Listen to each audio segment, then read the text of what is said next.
education fraternity in this country is abuzz with talks of the new education policy 2016, and every stakeholder has interesting inputs to contribute. The question that I have in my mind is whether it's going to be just old wine in a new bottle.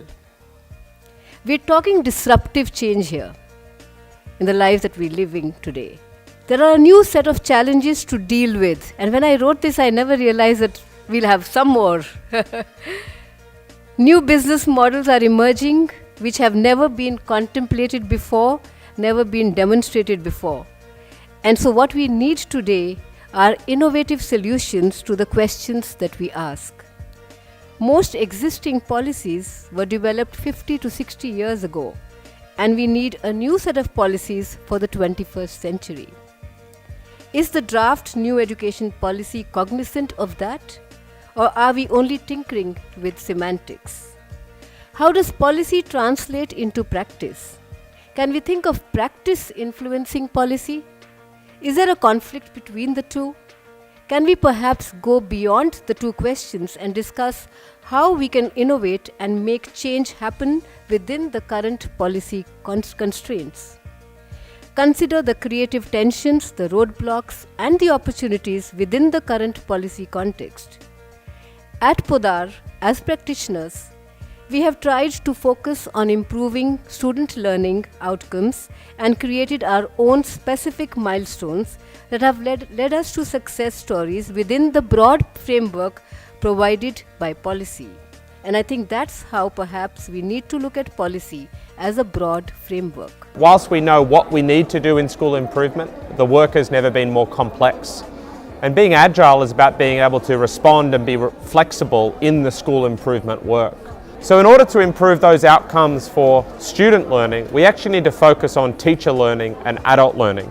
We need to help them learn the types of practices that isn't just about them reciting content in the presence of students, but really becoming learning designers, where they consider how to bring together their knowledge and expertise, the design of the space, the groupings of students to make sure all of them progress. So there's a lot of good teaching going on across India, but the next level of teaching is being able to help students be their own teachers over time. A common thread, I would say, that runs across these 5 years has always been one of collaboration.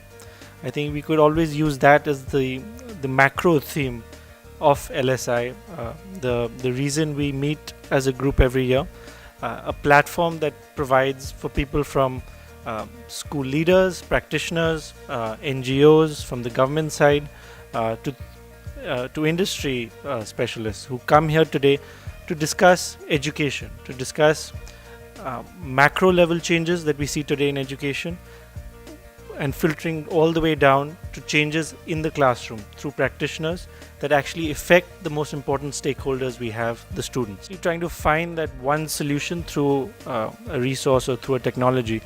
It instead the focus should change towards how do we use effectively the resources available to us today?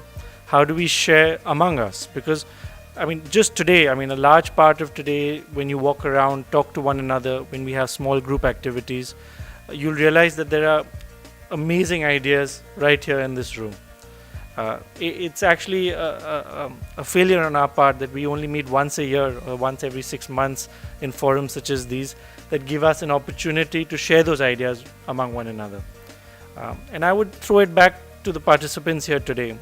If you are here today, you've already signaled that you are ready, A, to share, and B, to learn from the people around you. And let that theme of collaboration be our mindset, be the focus for the next day to day, and hopefully long beyond that. I come from Silicon Valley, where I've co-founded a technology company, but I've also worked a lot in education systems around the world. And we think LearnShift is a perfect platform through which to think about systemic innovation focused on learning outcomes that can be measured. We also think it's important because of the cross-sector nature of the conversation, having entrepreneurs, policymakers, school leaders, teachers, students, people from various parts of civil society and industry in conversation about the ecosystem that's required to scale innovation is very, very critical. Every year I meet heads of schools. I think sometimes I meet them only at LearnShift. So that becomes very, very, very, precious to me. I look forward to LearnShift again because it comes up with really innovative ideas. The last LearnShift I attended was about empathy. Personally believe that empathy is one of the character building pillars. So when you talk about education, for me it is about creating children with character, and in that I mean empathy and resilience and peace. These are some of the big hallmarks of education. I think LearnShift provides a great platform or creates a community of practitioners, not just from different parts of the country, from different parts of the world. And I really look forward to coming here and connect with people who have done some good work and learn from them, from their mistakes, from their successes.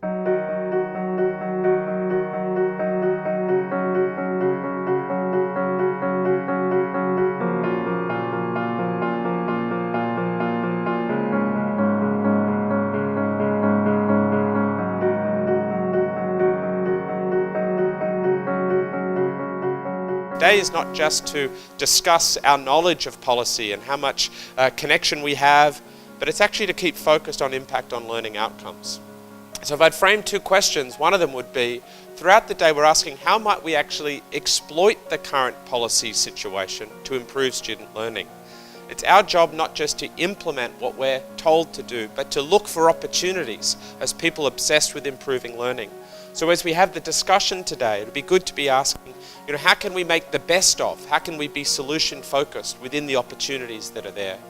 And then secondly, together, how might we actually begin to shape future policy in different ways?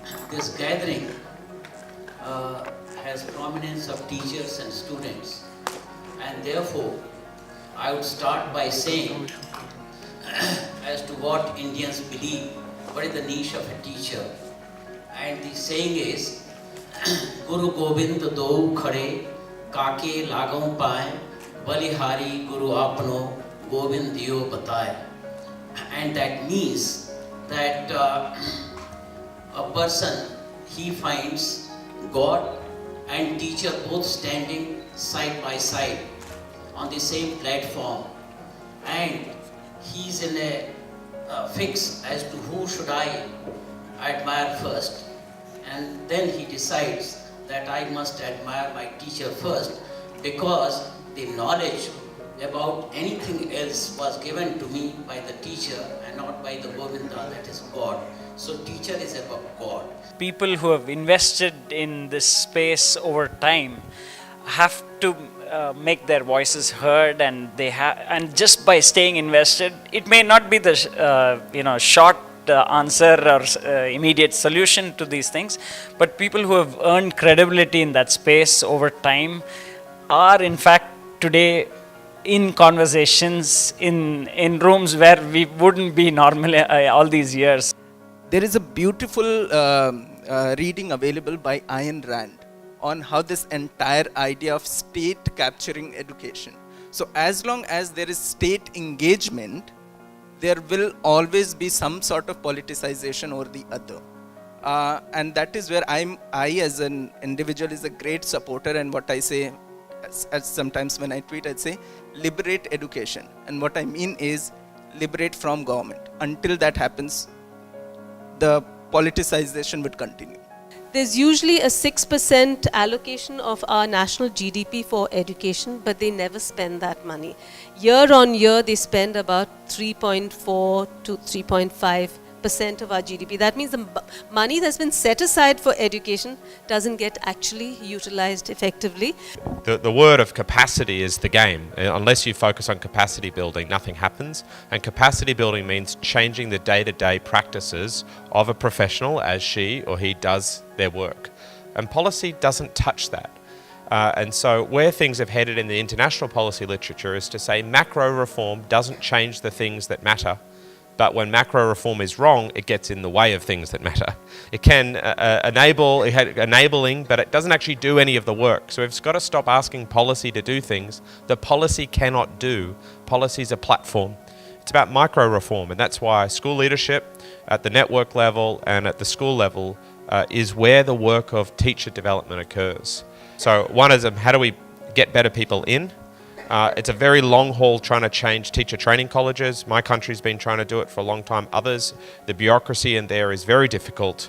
And so improving the quality of what universities are doing is hard. And so the most of the game is how do we help teachers improve their work as they do the work.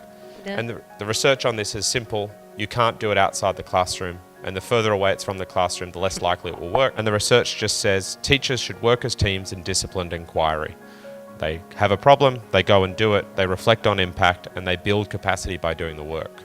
You know, the great irony is that official education in most countries with a strong focus on STEM, which is science, technology, engineering, and mathematics, has actually become obsolete.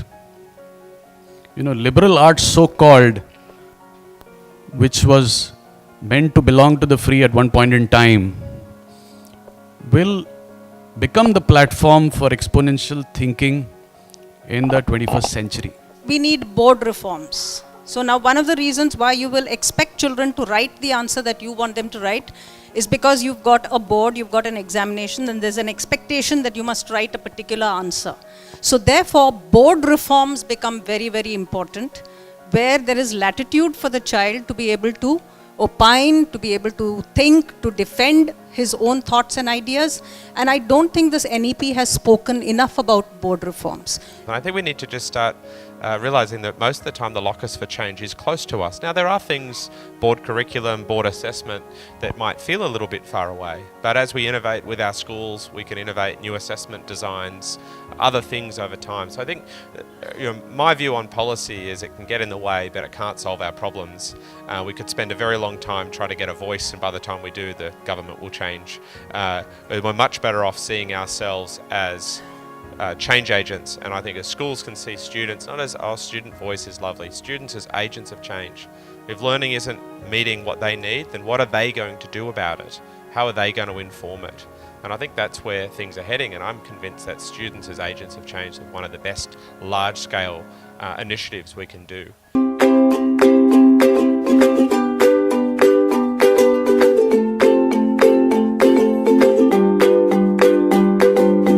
I would always put LearnShift as a priority, purely because this helps me every time I come to become a better learner, a more reflective learner.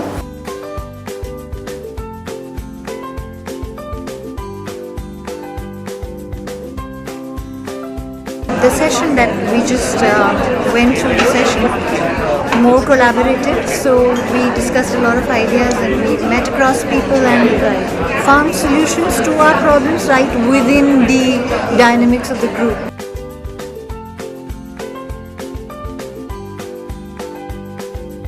We've taken up issues which could be broad and at the macro level. We've also gone down to small pilot case studies, experimental case studies, and see how do we scale them. So it's moved from broad to more specific, from word to action, but we want everybody to become the voice of LearnShift.